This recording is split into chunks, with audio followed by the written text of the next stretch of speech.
going on, everybody? Welcome back to another episode of In Touch with Indiana Sports, powered by Hoosier Illustrated. Be sure to check out them each and every day for the latest on Indiana basketball, Indiana football, and more. It is Wednesday, July 31st, and some people still call Wednesdays Hump Day. I don't know. I feel like Hump Day, if you ask me, it feels like it's a little played out. And if you're somebody who likes to celebrate Wednesday as Hump Day every week, then fine by you. That's your call, obviously. But Hump Day, for those who don't remember kind of the origin story of Hump Day, maybe it existed before this. Maybe I'm about to sound really ignorant. Who knows? But there was a commercial about 10 plus years ago. I don't remember exactly what year it was out, but I believe it was a Geico commercial where there was a llama or a camel or something that was walking around an office talking about it being Hump Day and being, making a bunch of noises and stuff like that, kind of just being an obnoxious anthropomorphic animal, if you will, and referring to it being Hump Day. And he was super excited about it. Well, you know what? If you're like that camel or whatever animal that thing was in that commercial, then enjoy your Hump Day. I don't want to rain on your parade, but it is Wednesday. It is July 31st. We are at the end of the month, which means we're about to turn the calendar over to August, which in turn means we're just that much closer to football season. Indiana football, as a matter of fact, begins fall camp today. And later on in today's show, we're going to hear from Mitchell Paige, former Indiana football wide receiver, also co-host of my other podcast, Out of Touch. You can catch that every Thursday on Out of Touch Media, on the YouTube page, Out of Touch Media, or on Spotify, Out of Touch Podcast. You can also find the links anywhere on HoosierIllustrated.com. But Mitchell and I had a really great conversation last night talking about Indiana football expectations, the excitement behind Curt Cignetti in his first year, what we've been doing, just getting different perspectives. And his perspectives is always one of my favorites because he is somebody who went through the program. He was a walk-on, eventually got a scholarship later on during his career with the Hoosiers. And he ended up becoming one of the fan favorite wide receivers. At least, maybe I'm just buttering it up a little too much, but one of the fan favorites, I believe, at the wide receiver position during the Kevin Wilson era. So we'll hear from him here in a little bit. Great conversation. Hope you'll stick around for that. Also, excuse me, I'm going to mute my microphone real quick and cough. There we go. I'll tell you what, something about producing your own show and hosting at the same time, you got to have your mind in a lot of different places at once. And sometimes you'll get one little thing that bothers you and keeps you from moving on to the next thing. And sometimes that thing might be a little scratch in your throat. And that's what I just did. So anyway, before we get into a little more football talk, I've got a couple pieces of Indiana basketball news to talk about. Yesterday, Indiana men's basketball added to their scholarship count. What I should say is they added a final player to their roster for the 2024-25 season, rounded out their given amount of scholarships for the season. And that came with transfer center, 7-footer, Dallas James from South Carolina State. Averaged 1.4 points, 1.7 rebounds, and had 46 blocked shots with the Bulldogs and shot 56.2% from the floor during his 4-year career. So this is without a doubt going to be a depth piece in the front court for Indiana men's basketball. Obviously, Umar Ballo is going to be your premier big this year. Langdon Hatton more than likely being your number 2. And I foresee Dallas James being somebody who is going to be, he'll get some opportunities, of course. You don't just put somebody on scholarship to never play them, but he's more than likely going to be third string when it comes to people you have in the line of depth for the center position. He doesn't have big numbers. I would say his calling card is definitely going to be on the defensive side of the ball. being able to get block shots, and definitely just kind of give people like Umar Ballo a breather. And Langdon Hatton will likely have a similar role as well. He definitely contributed a lot more during his time at Bellarmine than Dallas James did at South Carolina State. And overall, Bellarmine, even though they are fairly new to Division I would say Bellarmine, at least as of right now, has a much better reputation as a basketball program than South Carolina State does. So Dallas James, I wouldn't expect the world from him, but if he can come in, play his role, give some breather minutes to Umar Ballo every now and again, even Langdon Hatton, or if either one of them are in foul trouble, that's also when you're going to see somebody like Dallas James be called on to participate and contribute a lot more. So that's where Indiana's at with scholarships. With that now, and I'll say this real quick. I am very glad that Indiana decided to fill all of their scholarship spots this year. And I know in this day and age, it's not as necessary to do that with the transfer portal and NIL playing a bigger factor than almost anything else when it comes to who's on your roster and all that type of stuff. But last year, I feel like a lot of the complaints, and there were a lot, but there were several complaints about how Mike Woodson decided to not fill his 13th scholarship. So you had 12 guys last year instead of 13 on scholarship. And on top of that, you had Ja'Kai Newton, who was injured from the beginning. So off the bat, you had 11 guys that were rotation players of a sense that were on scholarship. And, some play more than others. It's besides the point. But then when you're already missing 2 scholarships, and then you get more injured players like Xavier Johnson did last season, and anyone else who may have gotten injured, that's when you put yourself into a predicament. So I think the importance of filling all the way up to 13 is mainly just to have the depth when you're in situations like Indiana has been in the past with injuries. So one thing I want to do real quick, I want to take a look at the final scholarship numbers and how it breaks down by class heading into this season and what Indiana will have for each, grade level, if you will. That sounds so elementary, calling it a grade level. That sounds like I'm saying somebody's in 4th, 5th grade, But looking at Indiana's outgoing seniors, these are people who are not only have been here for 4 years, but this is, for those of you who may not realize, this is the final year of the COVID senior. And it's those who began their college career during the season that was abruptly canceled because of COVID-19. So this senior class will kind of be a double senior class, if you will. So you're going to have a larger group of seniors all the way around, not just in Indiana. You're going to have a lot of players exiting college basketball at the end of this season compared to really probably any season ever. So here are Indiana's outgoing seniors for the 2024-25 college basketball season. Umar Ballo, Trey Galloway, Luke Goody, Langdon Hatton, Anthony Leal, and now Dallas James, officially a part of that group. So right off the bat, Indiana is going to have to replace 6 scholarship players after next season. So that's a big number. Trying to fight off another cough. But excuse me. Wish I would have hit the cough button on that one. I'm going to pause real quick. And one thing that's been a topic of conversation as of late is how to balance scholarship players when it comes to mixing in freshmen with transfer portal guys.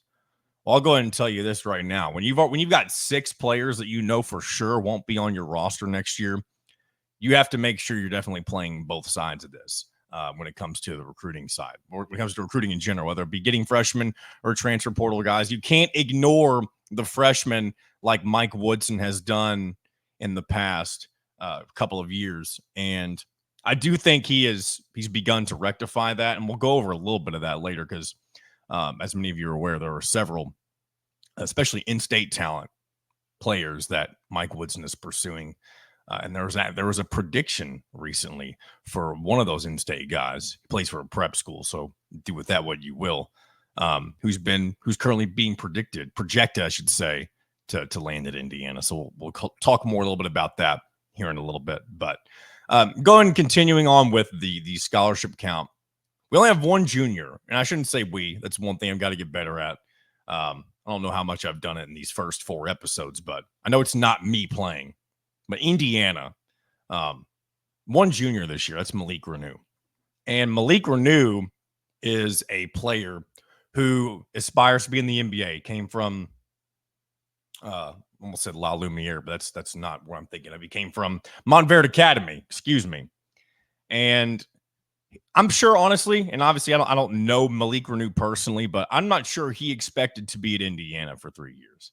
So expect Malik Renew to take a big jump forward this year, and then don't be surprised if Malik ends up being somebody who, at the very least, tests the NBA draft waters by the end of this upcoming season. So if he were to jump, then that now becomes 7 players who you have to replace next year. So moving on now to the sophomore class. Kanan Carlisle, Gabe Cupps, Mackenzie Mbako, and Miles Rice. And there you could have a few other guys with NBA aspirations, depending on what their seasons are. Obviously, Mackenzie Mbako last year was projected to be a one and done. He ended up underperforming a little bit. He did have a good season. He definitely progressed a lot as the year went on, but he is somebody who also aspires to make the jump to the NBA. So if he takes another leap forward in this upcoming season, that's somebody else you'll likely have to replace. And there is talk that Kanan Carlisle has a lot of NBA upside. So, and you never know who's going to make a surprise leap forward. Like, for example, when OG Anunoby was recruited to Indiana as a 2-star and ended up being one of the most monstrous athletes for Tom Crean, you never know who's going to blossom like that too. So nothing is truly out of the question when it comes to people who may develop certain ways. But we'll have to just wait and see. So, and then finally, we round out the freshmen. One of them a redshirt freshman, of course, Ja'Kai Newton and Bryson Tucker, the only true freshman on this upcoming Indiana basketball squad. So really interesting the way the scholarship numbers break down, I should say. And I'm looking forward to seeing how Mike Woodson and the staff kind of prepare for the future after this, because I think this is, not only is this the most important year for Indiana basketball as far as the team and results for the season specifically, but it's a very important year for laying the groundwork for the future, because this is, like I said earlier, this is the end of the COVID senior era. These guys are finally moving on, and you're finally going to get back to kind of I don't want to say the norm, because things have not been the same since COVID when it comes to, you've had people being able to transfer whenever they want and however often they want. But it will be a lot easier to balance the amount of players you have on scholarship moving forward, I believe. So we'll talk more about that down the line. Just wanted to break down some of the names and what the numbers look like for Indiana heading into this upcoming season. One other basketball note that I kind of teased earlier, and that there's a couple of national recruiting analysts, I believe they both work for On3, that are currently projecting 5-star guard from the state of Indiana. He plays at La Lumiere. That's why I said La Lu earlier. Jalen Haralson to land with Mike Woodson and company in Bloomington. Currently, Jalen Haralson is considering Duke, Kansas, Purdue, Gonzaga, Missouri, Michigan State, and Notre Dame, as well as Indiana, of course. And one of the national recruiting analysts for On3, Joe Tipton, currently gives the Hoosiers a 35% chance to land Jalen Haralson, which that doesn't sound like a large chance, obviously, but when you consider the amount of schools that are involved, they currently have the highest percentage chance to land the 5-star guard. So something for Indiana fans to keep an eye on, especially we were just talking about recruiting. It is going to be very important for Indiana to land 2 or 3 guys in this freshman class, I believe, on top of what you may want to go after in the portal in the next offseason. So there you have it. Jalen Haralson currently projected. It's not a hard projection, and my goodness, and I know I'm going to mute myself again. It really bothers me. I'm sorry if I'm being meta, if people don't like that, but it helps. I don't mind saying, like, talking about this type of stuff on the air, but I do not like when the throat gets scratchy while I'm talking on the air. It takes away from my focus, and I want to be able to give each of you who are listening or watching the best experience you can. So anyway, going to move on from that. We talked about fall camp earlier. I'm about ready to move us into our segment with Mitchell Paige here. One piece of football news, though, that came out recently. Ball State was recently added to the 2029 schedule for those of you who like to make plans nearly 5 years in advance. And I'll say this about scheduling opponents that far out. I don't see the point in it. And yes, it's cool to kind of see, especially a couple of years ago when they announced Notre Dame for, I think it was the 2030-2031 season. It's cool to see that that's coming in the future, but that's also so far away. Like I don't feel like there's any benefit to announcing an opponent really further than a year in advance. Because I mean, unless they do it because they're really concerned about hotel, because they do announce the date. I do believe it's September 1st that Indiana's supposed to play Ball State in 2029. But again, I don't think people are running to their, I say travel agent. I don't really know who uses travel agents anymore, but running to a hotel website to book a room for whatever day that is when it's that far out. So anyway, that's just my thoughts on revealing non-conference opponents unreasonably early. So without further ado, I'm going to bring in our man, Mitchell Paige, and we are going to talk a little more about the upcoming Indiana football season and all the excitement surrounding the Hoosiers and Kurt Cignetti and everything else around Indiana football. So I'm going to let that roll right now. Joining me now is former Indiana football wide receiver Mitchell Paige. He's normally out of touch with me on my weekly podcast, and with Dustin Schutte. He's normally on that with me. But he's going to be in touch today with Indiana sports as we dive into a little Indiana football. Good afternoon, good morning, good evening, Mitchell, whatever it is, whatever time it is for you. Yeah, always good to be on a show with you, man. I only getting to talk to you once a month or once a week on Out of Touch, which if you aren't listening to that already, you should. But excited to talk some real Indiana sports. That's if you want to, if you like the nonsense side of things, that's what Out of Touch is for. That's when you get to hear more of our personal lives, a lot of the dumb things we do in real life. Yeah. It's just we're just a bunch of dumb idiots is what we are. But we're going to talk a little Indiana football today. Obviously, so when this airs, it'll be the first official day of fall camp, if you will, even though it is still the heat of the summertime. We, for some reason, still call it fall camp. But Mitchell, what does that remind you of, first off, when you think of the beginning of fall camp and just kind of the hype going into the season? What was that like for you back whenever you were a player? Yeah, I think it's a little bit different for the players than the fans. There's a good 10 to 14 days that you just have to put your head down and get through. It still feels like the season is so far away when you get there on the first day doing day one installs, not really doing any good on good. You don't quite hate the guys on the defense yet because you just are still feeling it out. So I'd say the first couple of days are fun. There's a lot of energy, and then you get through a meat grinder when you get the pads on. You've gone against the same corners and DBs, at least for me when I was a wide receiver, same corners and DBs, then had to deal with them in the locker room, deal with them in the lunchroom, deal with them in meetings. It's a long month for these guys, but I think in Bloomington specifically, there's more excitement in that building than there's been in a good number of years. So I think it is a fresh team. There's a lot of new guys, so they maybe aren't feeling it quite as much, the jubilation that must be there versus what felt like dark days towards the end of the previous regime. I bet there's a lot of excitement, especially it does feel It does feel like expectations have already been raised, and obviously a single snap hasn't even been played unless you include the spring game. But there's a lot of excitement. I think there's some cautious optimism, and maybe even just straight up optimism, depending on who you ask. But a couple things. First, just your overall impressions of Curt Cignetti being the new head coach of Indiana football, and where you think the program may be heading under him. He talks a big game. He's definitely won everywhere he's been. He hasn't. I can't remember I think we were talking about it on Out of Touch. That I was just a little bit nervous for his Big Ten Media Day. Yeah. Kind of hello world moment. And I don't even know why I was nervous. Nervous probably isn't the right word. I wasn't sure what he was going to say.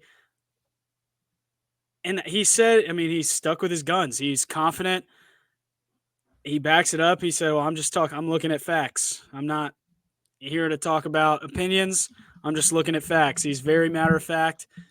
I like that he's been pretty confident in what he's doing. I think that to get out of the however many year way of Indiana football, you just have to have kind of an unnatural, almost arrogance. And he's come in with that. This is a little separate, but I was talking to someone that's pretty close to the program, been there a long time, has seen a lot of coaches come through. I was just on the phone with him the other day, and he was driving to Big Ten Media Day, said he was excited to see Coach, and he's been at a bunch of practices, spring practices, summer practices, talked with the strength staff. He said he's never, in his 40-plus years of being around the IU football program, seen someone that is more structured, more confident, more efficient, more impressive at a practice while not being overly excitable. He's not the guy that's going to be yelling. They're very efficient at practice, out there less than 2 hours, but when it's time to work, they go to work. That's the kind of thing you're looking for, especially in today's player that is a little more, and I hate to say it this way, but there's just a lot of all about me. And there's some entitlement for sure. That's because a good now, word, obviously, yeah. and it's no secret, like NIL plays a big factor in these players. And to their credit, they're just doing what they now have the ability to do that 100% players such as yourself weren't able to do. I don't fault them at all. Go get it while you can. It's going to change probably because I don't think it's sustainable. So while you can get it, go get it. I'm more commenting on the ability of Curt Cignetti, who everybody said, oh, he's a little bit older. You want the new guy to be able to adapt to the new player in the new college football.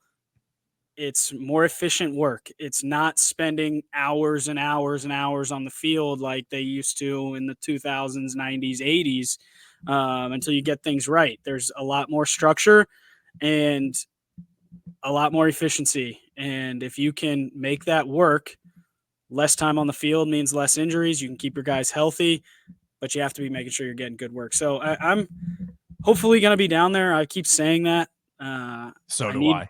I need to get down there for a practice. Hopefully the guy I was talking to, he's supposed to get back to me on whether they're allowing former players. That's another little thing. A lot of the older coaches, and maybe it's because I was a recent player.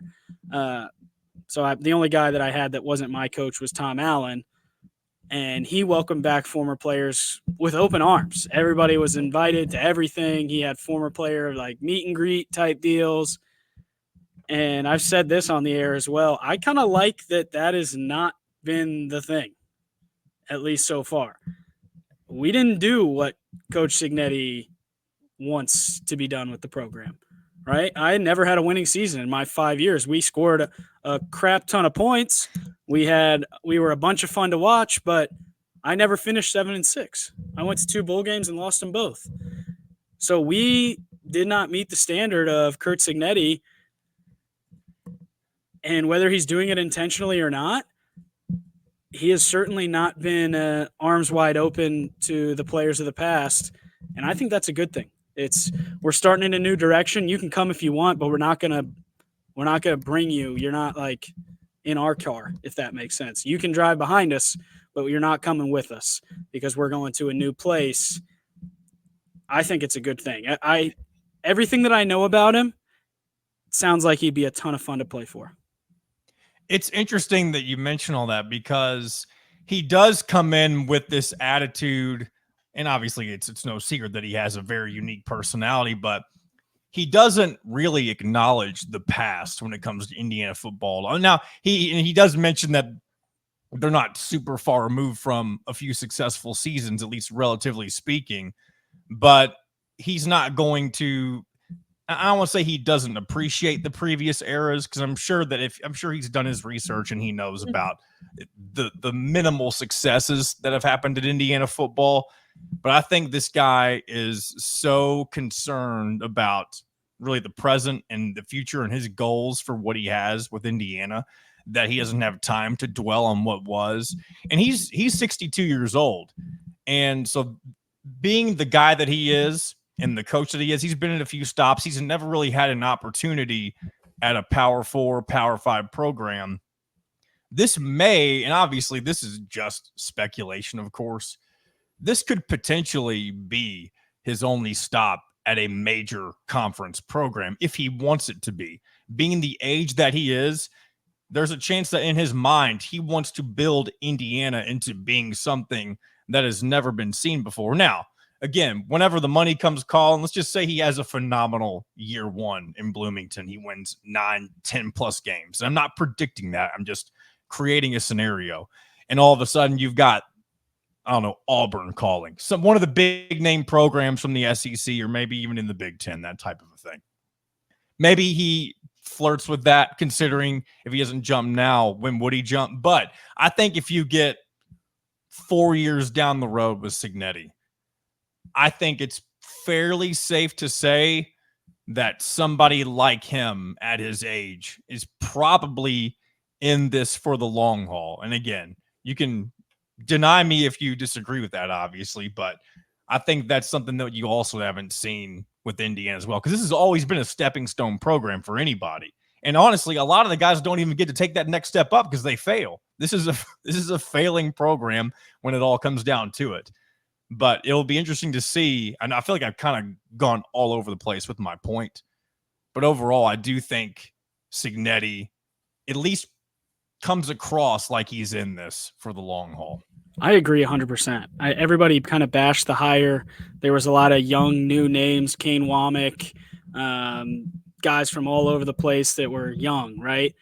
Excitable, that have a bunch of aspirations to coach Alabama. Curt Cignetti may have that, but probably not. He's going to have to show, to get the job at the big school, you have to be either young and have a good year or sustained success at a program. And the clock's ticking. If sustained success means 5 good years, he's 67 years old. Now it's hard for a big program to justify giving him a bunch of money.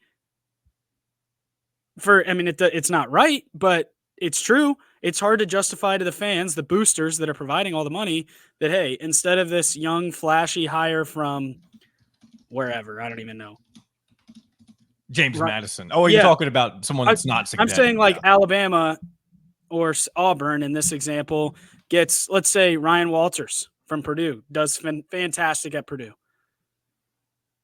There's a scenario where someone like an Auburn sees Purdue's a pretty good program. He's a young guy. They were bad. He made them good. Let's give him a bunch of cash and hope he stays here for 20 years. That scenario doesn't exist for Cignetti. So while it was seen as kind of a knock that he's a little bit older, he probably doesn't want to do all the stuff that maybe a younger guy does. I think he's proven that, yes, he does want to do all that stuff, maybe even more so than some of the younger guys. But the hire for a 65-year-old coach isn't as sexy as someone that's 35 or 40 for some of these big programs. And I think that's a really good spot for Indiana to be in, because he seems extremely motivated to turn the Hoosiers into something. And this is what I think is kind of unique. It doesn't feel like he cares about Indiana, if that makes sense. He cares about Curt Cignetti, if that makes sense. I would go, so I feel like you were so I get what you're saying, But you saying he doesn't care about Indiana. I agree with you because it brings me back to what I was saying earlier about he doesn't care about what it was. I think he wants Yes, to make it his program. I 100%. think We're he saying the will care same about thing differently. Indiana if he's able to make it what he wants it to be. He So I wants guess to we're be on the able to same say page. Kurt Signetti turned Indiana into this powerhouse. Yes. He happens to be at Indiana, and he wants to prove to everyone that Kurt Signetti can do whatever Kurt Signetti sets his mind to. And that's a really cool position for Indiana to be in. He's going to say some stuff that maybe comes off a bit abrasive. He's going to say some stuff that comes off a bit arrogant, a little cocky. I love it. That was some of my favorite stuff that Kevin Wilson used to do. Kevin Wilson would say some off the rails things because he had so much belief in himself, in his system, in his players. And I think Signetti's the same way. I think Signetti cares a ton about Kurt Signetti and a ton about his players, his guys. Whatever name they're wearing across the chest, that's for the fans. I'm here to win football games. And what else could you want in a football coach? Show a little arrogance, show a little bit of fire, get you excited for the first game. Open up with some little dud teams, beat them by 1,000. Coming in 7-0, beat the Cornhuskers. Shout out Dustin's girl, Abby. We're gonna smoke them. So obviously, clearly, Kurt Signetti would not even care what we have to say, regardless. But we've heard him define success. Like whenever people mention getting to a bowl game 6-6, he's on the record saying that that's just bullshit. And I'll say for one thing, I'm glad that that's the attitude that he has. But let me ask you, Mitchell, what do you think for year one? What would you define as a successful season for Indiana? Well, since I do care about what happened in the last couple of years, I would like to show some fight. I don't care if we win 0 games. Literally, I don't care. I don't think there's a possibility for that, but that's how low the bar has fallen for me.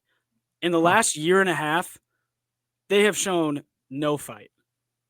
And no togetherness, no excitement for each other. They were kind of cheerleading, but it felt fake. I don't know. I want to show some fight, but they've also got a schedule that it allows you some opportunities. You win some games. I've been in some games at Memorial Stadium where it gets loud, even if there's nobody in the building. We were playing Ohio State my second season. Everyone left. We were down 20 in the fourth quarter, and we had an onside kick to get the ball back, and all we had to do was kick a field goal and win the game. We came all the way back. There was 1,000 people in the stands. But because of the way it's built, it can still get loud. So if you can start to win some games, get some people in there. You saw how they rode the momentum of winning, and there was no one even in the stands in 2020. It's a great place to play. You get 8 home games. You don't have to – I mean, you deal with some of the big dogs, but you don't have to deal with the big dogs. Okay, you got Ohio State still. You got Michigan. But you do avoid USC and Oregon. Your road game on the West Coast is against a UCLA program that is dog. They might be garbage. I mean, people on that side of things would say otherwise, but all you got to do is look at the way Deshaun Foster kind of carried himself at Big Ten Media Days and how he couldn't even speak whenever he was giving his opening statement. And you could kind of guess where the leadership is currently with that program. I didn't even watch, to be honest. I don't care. I'm still a little upset that I didn't get to go to Big Ten Media Day my senior year. Oh, yeah? I thought I was perfect for it. Yeah. Who did go when you were a senior? Not that I remember, but Demetric Camille, Dan Feeney, and Marcus Oliver. Oh, man, I really wanted the funny. suit. And I think of everybody giving interviews, like that thing is really just a chance for you to say some stupid stuff. You're better off not being there. Like most of the coaches, I have no idea what happened. The only thing that can happen is something like this Deshaun Foster guy. I know nothing about him except that now people on Twitter think he's dumb. That's all I know. It's really the only thing that can happen there is bad. You're not going to wow anybody with how amazing. Oh, wow, he's so smart. He's so whatever. The only thing that can happen there is bad. You can't, and you really cannot learn anything about a player, a coach in that environment. And I'm going to tell you why. Football, when you are in the football arena, right? That is not a real world. They do not exist on the same planet that normal humans exist. They don't think about things in the same way that they exist.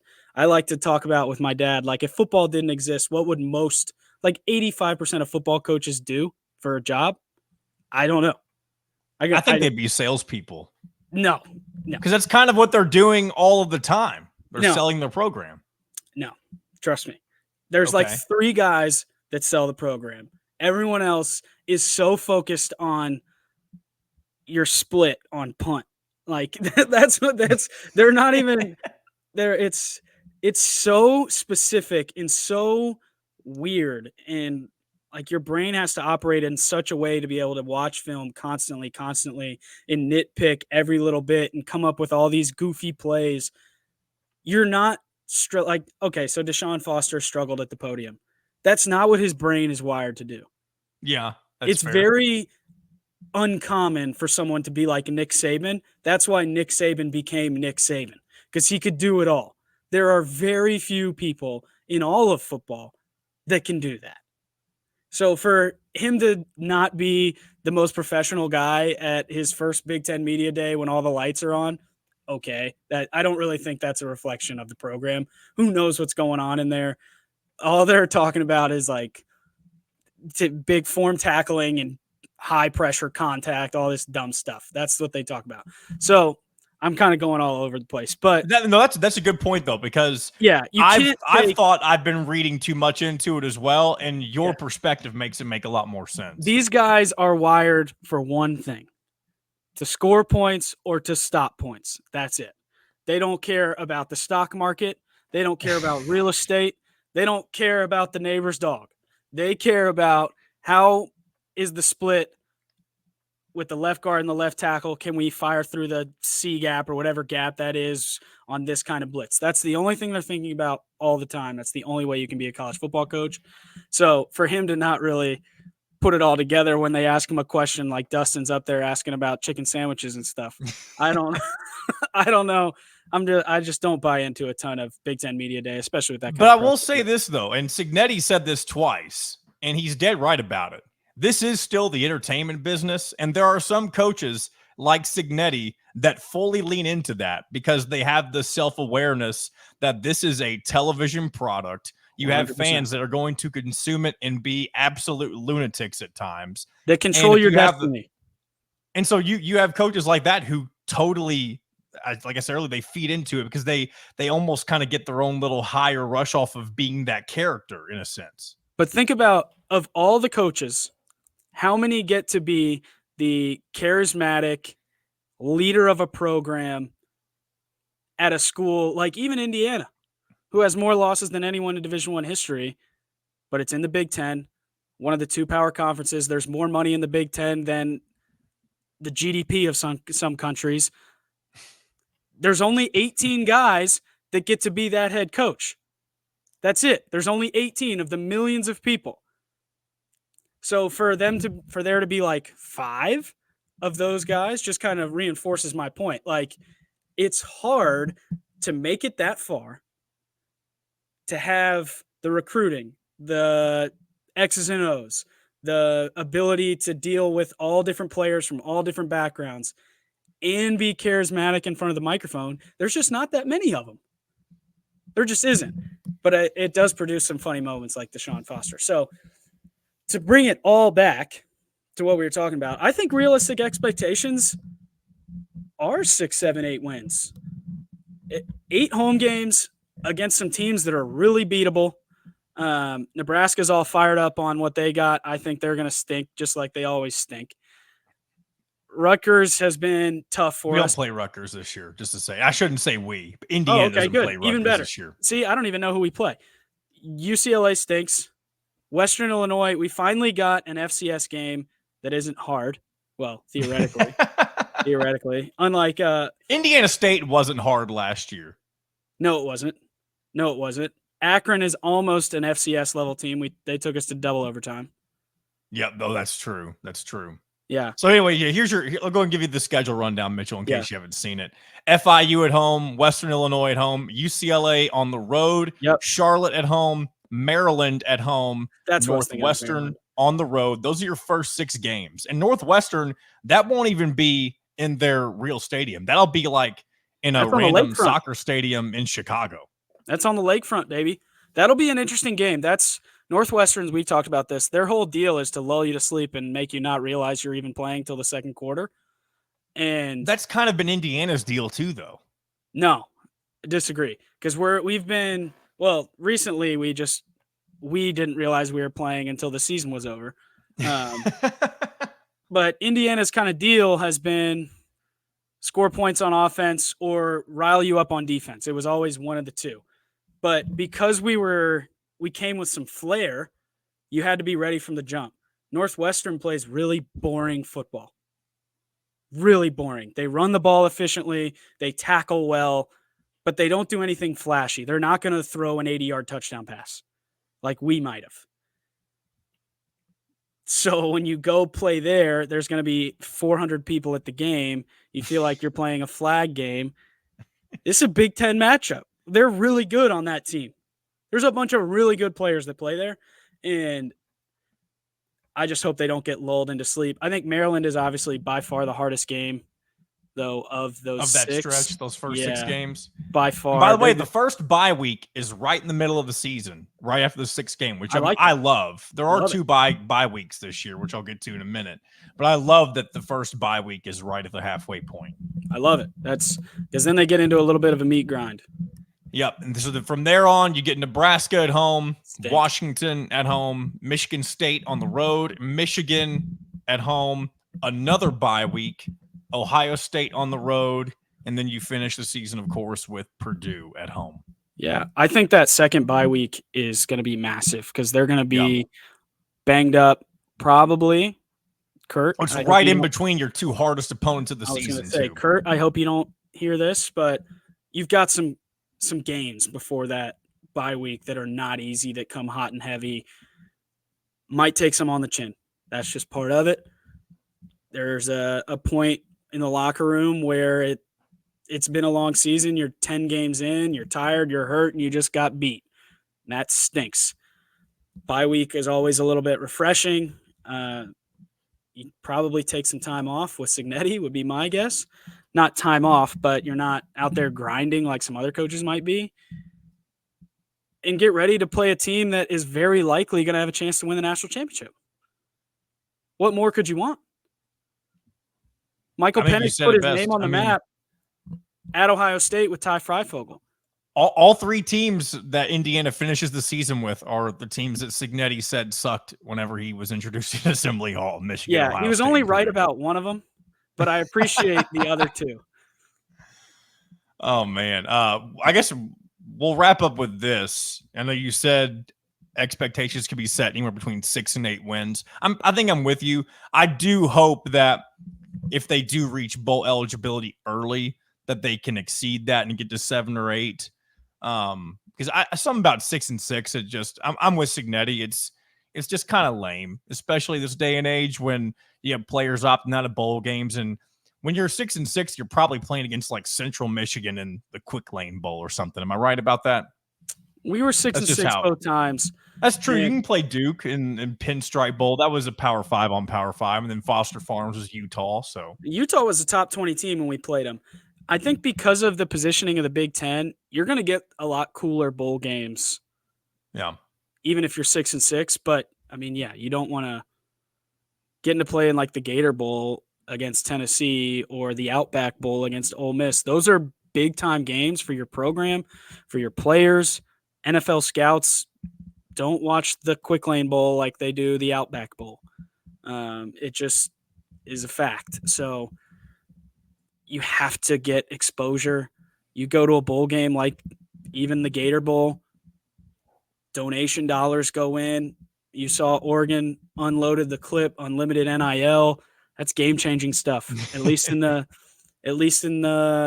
short term, while it's still allowed. That's a game changer. So you need as much money in the program as you can. And then last thing, I want to talk to you. I want your opinion on the jerseys. The new jerseys, I like them. I think once I see them in action, I'll have more of an opinion on what they look like for sure, but I don't, or not what they look like, but on what my thoughts of them. Sure. I'm not a big uniform junkie though, in general. I usually don't have strong thoughts on uniforms, no matter who it is, what team, colors, whatever. Now, there are some that are just flat out ugly, but I think these are fine. Okay. I like they got rid of the little patch on the back, if you know what I'm talking about. I may not be saying that correctly, but the name patches. Like, I think it's just a solid jersey now. Am I right about that? I don't know. Probably not. My guess is because that's where the names are stitched, and it's stitched over the top. I'm pretty sure it's not. I could be wrong about this, but I thought I saw or maybe even read something that said that it's not stitched on anymore. It's just part of the jersey, and that they're maybe, and again, maybe I'm totally wrong about that. But you could be right. I think a jersey is important, especially in today's world. And I'll tell you this is what I'm going to send you off with. Okay. First impression, they're trash. They're trash. You don't like them. No, trash.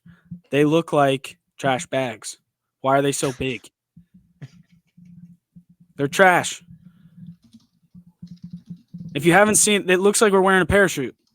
You got me. So I've seen them, but now you've got me wanting to look at them again, just to make me. They're so plain. I'm just going to pull up on. I'm going to pull up a photo of it real quick, and then we'll wrap this segment up here. But these are what you're referring to, right? Yes. Over here. Why is there so much loose material? I don't understand. I will say the lettering is big. It does look bigger than, I think these are the older traditional uniform. Not traditional, but this was clearly from the 150th college football season. So this is what they looked like previously. But the lettering on the new uniforms is definitely more, I don't know, is cartoony the right word to use here? It's just too much. It's too much. It's too big. I think the jerseys are too big. The lettering is too big. The numbers are hilariously huge. I don't know what I thought the simple's better for me, I think.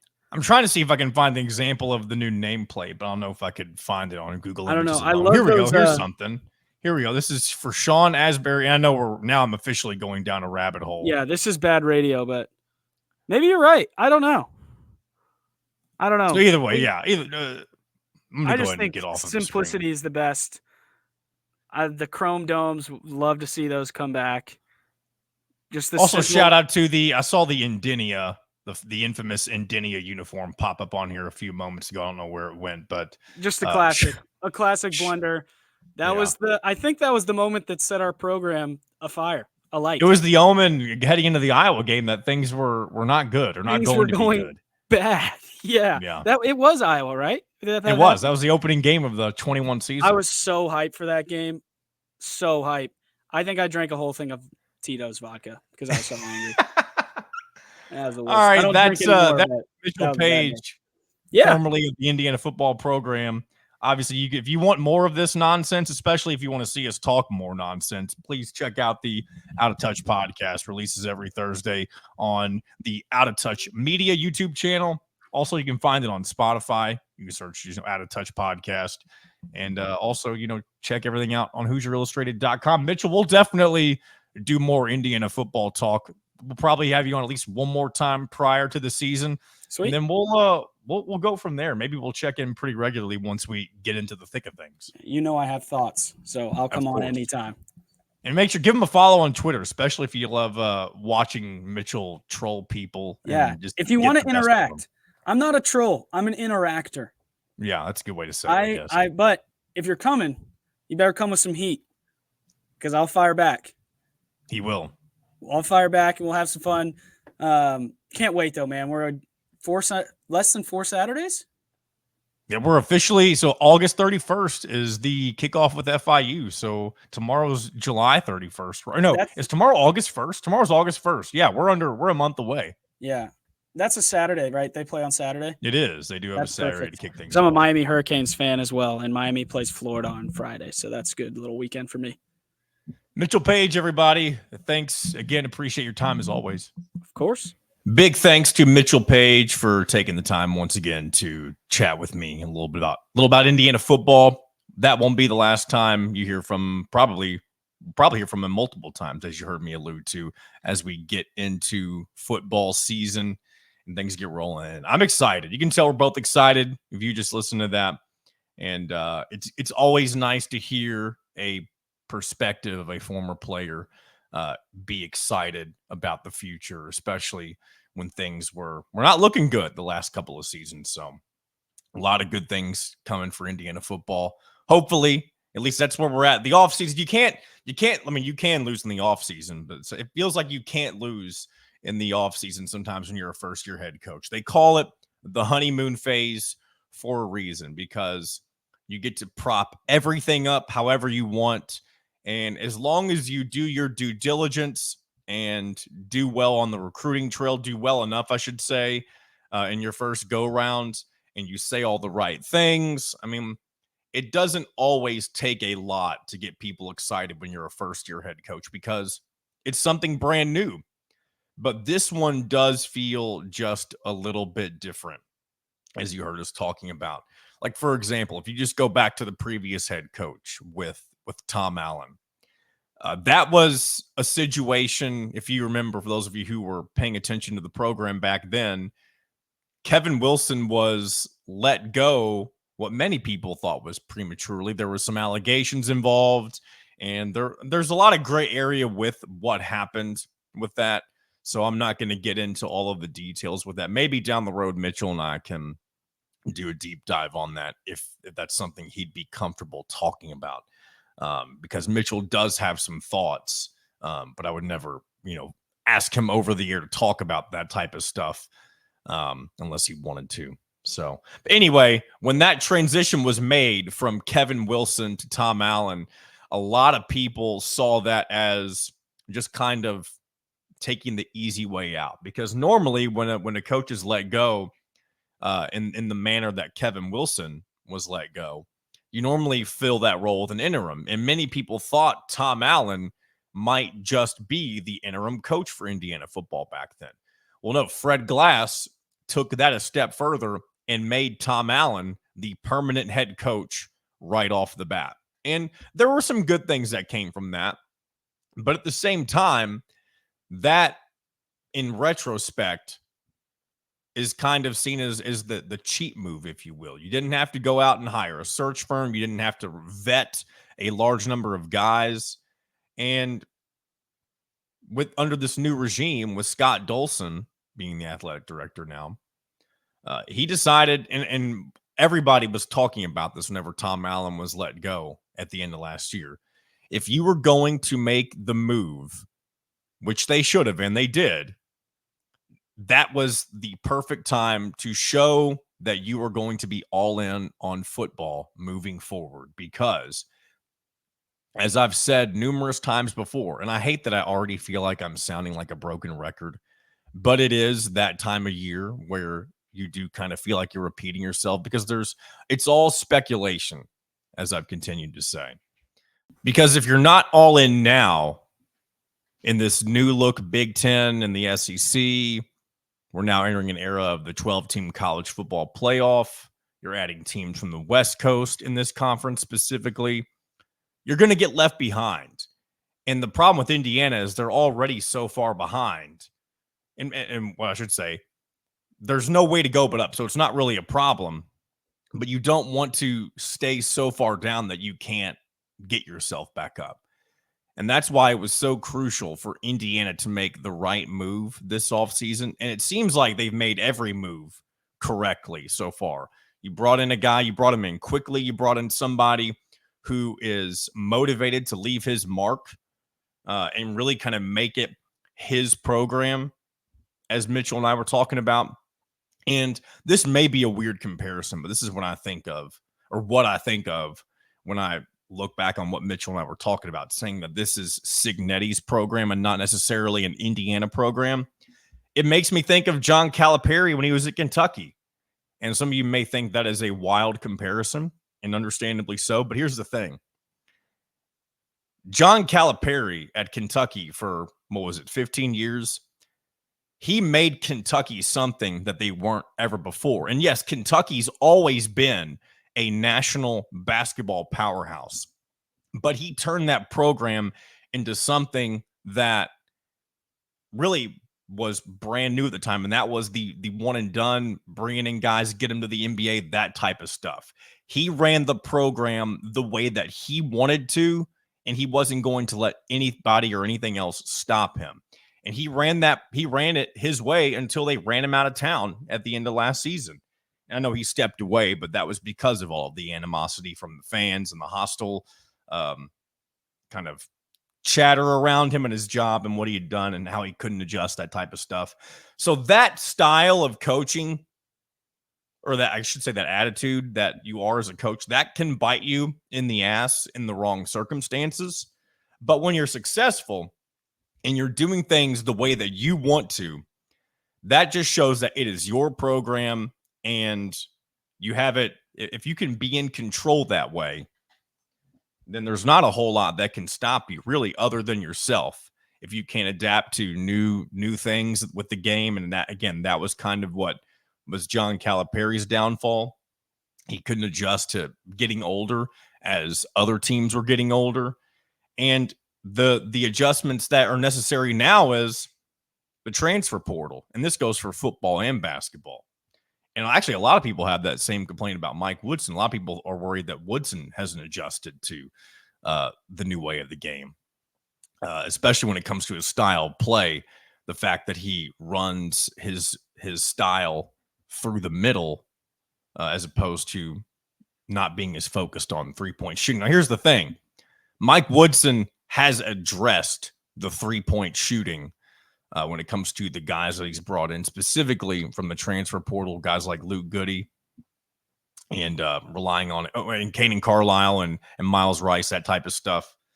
But Mike Woodson isn't going to go away from his bread and butter, and that is relying heavily on the post with Umar Ballo and bringing in the guys like Langdon Hatton and now even Dallas James. Not sure how much, again, they will contribute, obviously. But you're also going to see probably a bigger emphasis on three-point shooting. Again, I don't think that changes the style of play, but you're going to see some improvements in that area this upcoming season. So went all over the place just then, really just kind of bounced from football to basketball all in one topic. So yeah, that's where we are, I should say. And we're going to keep moving forward. Like I said before, fall camp begins today for Indiana football. For those of you interested in all that may come out of that when it comes from, the media, talking with the media, that type of stuff, make sure you subscribe to Hoosier Illustrated on YouTube. We will have all of those clips uploaded each and every time.